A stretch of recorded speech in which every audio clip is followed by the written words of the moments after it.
The long-range Tesla Semi that was spotted doing delivery runs between the Fremont factory and Gigafactory 1 in Nevada has been sighted more than 2,000 miles away at the Anheuser-Busch brewery in St. Louis, Missouri on Tuesday. The massive electric long hauler was also seen parked at the St. Charles MO supercharger, roughly 24 miles away from the beer giant's facility, later in the day. Reports of the Tesla Semi's visit to the Anheuser-Busch brewery in St. Louis started emerging after pictures of the electric truck parked in the facility made their rounds in social media. Darren Renna, a member of the St. Louis Tesla enthusiasts Facebook group, shared images of the Tesla Semi parked beside the brewery's brick walls. Dan Mueller, another Tesla enthusiast in the area, also managed to photograph the electric truck as he was attending a tour of the Anheuser-Busch facility. The reasons behind the truck's visit to the beer giant St. Louis brewery remains unknown, though it is possible that Tesla is looking into testing the Semi's high-powered chargers that are being installed in some of its clients' facilities. As Teslarati mentioned in a previous report, Tesla is currently working with some of its biggest Semi buyers such as PepsiCo, UPS, and Anheuser-Busch, to build on-site charging stations for the electric long haulers. The chargers, presumably Tesla's high-powered mega chargers, are set to be installed at key locations frequently visited by fleet operators. The system would enable the Semi to travel from one facility to another without compromising its range. With this in mind, the Anheuser-Busch facility in St. Louis definitely seems to be a site where the beer giant could build charging stations for the 40 Tesla semis that the company ordered. As it turned out, Tuesday was not just a day of Tesla Semi sightings at the Anheuser-Busch St. Louis brewery. A few hours after the St. Louis sighting, one member of the St. Louis Tesla enthusiasts Facebook group, Kyle Feller, was able to locate the truck parked at the St. Charles supercharger, and he was able to get some highly detailed close-ups of the electric long hauler. The pictures in video are taken by Feller, who was fortunate enough to capture what could very well be the closest look at the Tesla Semi's details to date.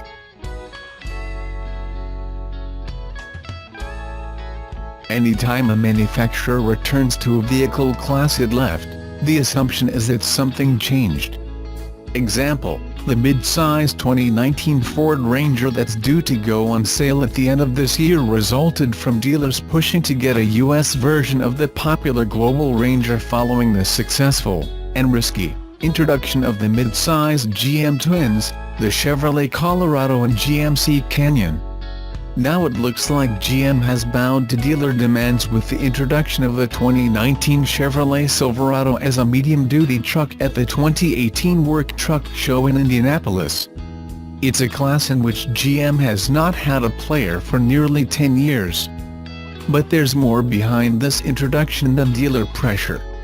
As we understand it, GM's return to the medium-duty class had to do with finding the right partner to defray manufacturing and engineering costs. That's where Navistar and its Ohio production plant comes in. The 2019 Chevrolet Silverado 4500/5500/6500 is not exactly a bold dive back into the deep end of the work truck pool, but it's certainly cost-effective. Nevertheless, there are 5 reservations about it. 1. Fleet buyers have long memories. Nothing bothers a fleet buyer or commercial truck business owner more than not being able to depend on their vehicles or suppliers for service. When GM left this market, many of those buyers had to make other arrangements and buy from other manufacturers to fix or replace aging trucks. That very likely left a bad taste that could take a few years to mend. 2. What's changed? Following GM's restructuring after its collapse, it's hard to believe that it took this long for the business case for medium-duty trucks to get the green light. More likely, it took GM time to find a partner willing and able to do most of the heavy lifting on this project. Thankfully, Navistar has plant capacity and plenty of experience building medium-duty trucks. 3. Doesn't Navistar have its own trucks? We're not sure about a strategy that involves entering a truck class with a competitor that is likely to have a vehicle with almost the exact same specifications. It seems likely that International, Navistar's premium truck brand, also will offer a truck in this highly competitive class. 4. Do customers want a 1-ton interior? No one will tell you more clearly than the drivers of these vehicles that the interiors need to be better. As a rule, they've always been quite functional and designed to take punishment, which includes being easily cleanable. Making the interior of this medium-duty truck look identical to a Silverado 3500 interior could make some of the owners and drivers happy, but isn't there a lot of wasted space with a center console and a conventional dashboard layout? 5. You can't escape your past. You can bet that competitors will not let fleet and commercial buyers forget how GM abandoned the medium-duty class and suggest that it's possible GM could do it again if the trucks don't turn a profit in a short time. Still, our guess is savvy Chevy dealers will be nimble and humble, reminding customers that they now have a full pickup truck lineup, from the mid-size Colorado to a medium-duty low-cab forward Silverado, to meet their every need.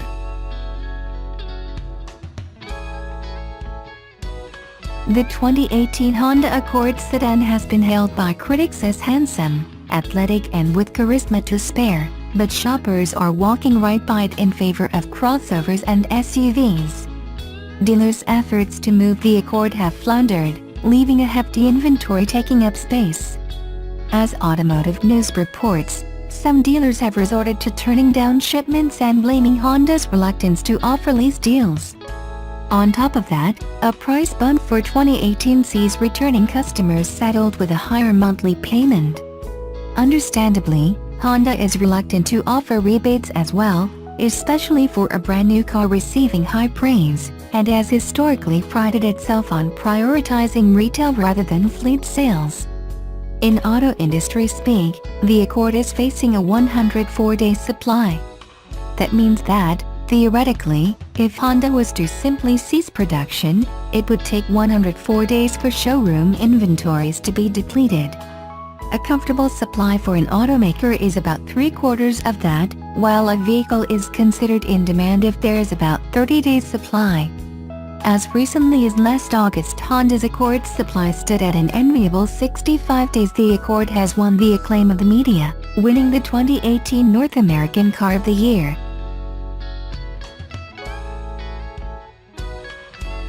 Just a few days after completing its first cargo trip, a Tesla semi-electric truck has now been spotted all the way in St. Louis at a supercharger station. Last week, Elon Musk announced the Tesla Semi was setting out on its first cargo trip with battery packs from Gigafactory 1 to Fremont factory. 2 days later, the electric trucks were spotted in Fremont after having been spotted at a supercharger station near Sacramento a day before. Now that the trucks are moving around cargo, a Tesla Semi prototype somehow showed up in St. Louis, over 2,000 miles from Fremont. It was spotted at the Tesla supercharger station in St. Charles. As it turns out, the Tesla Semi prototype is in St. Louis to visit Anheuser-Busch, the brewer behind Budweiser, who also ordered 40 Tesla Semi trucks last year. The vehicle was spotted by people visiting the local brewery. It's not clear if the Tesla Semi drove all the way from Fremont in just a few days, but it looks like the same gray prototype that Tesla has been using since the official unveiling of the electric truck program in November. Tesla claims a range of up to 500 miles with a full load, but the vehicle doesn't seem to be carrying cargo, so the range should be even greater, and therefore, it's not impossible that the truck made the trip with just a few charging stops. The automaker is working on a new charging technology called Megacharger for Tesla Semi, but we haven't seen those new stations yet, and it looks like Tesla's electric trucks are using the superchargers in the meantime.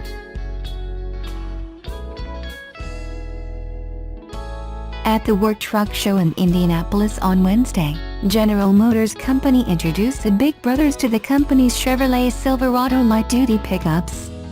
The new trucks, dubbed the 4500 HD, the 5500 HD and the 6500 HD, are the first ever Silverado Class 4, Class 5 and Class 6 chassis cab vehicles.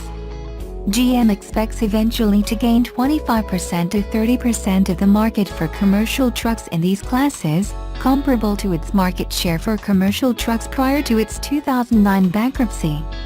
Those earlier trucks were sold under the GMC brand, but the company has no plans to sell new medium-duty trucks with that badge.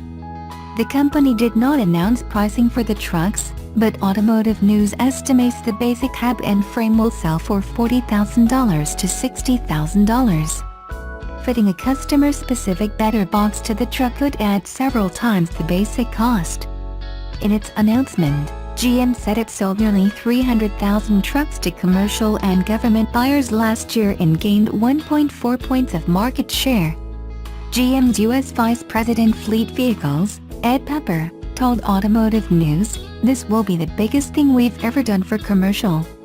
Pepper also noted that GM will have to gain share at the expense of Ford and to a lesser extent from Ram. Then there are adjacent sales. Pepper continued, "For every one of these trucks we sell, we think we're going to sell a van, we're going to sell a pickup and one of something else." GM has teamed up with Navistar to develop and build the trucks in Springfield, Ohio, and production is expected to begin late this year. Order guides and pricing will be released in the spring and summer of this year.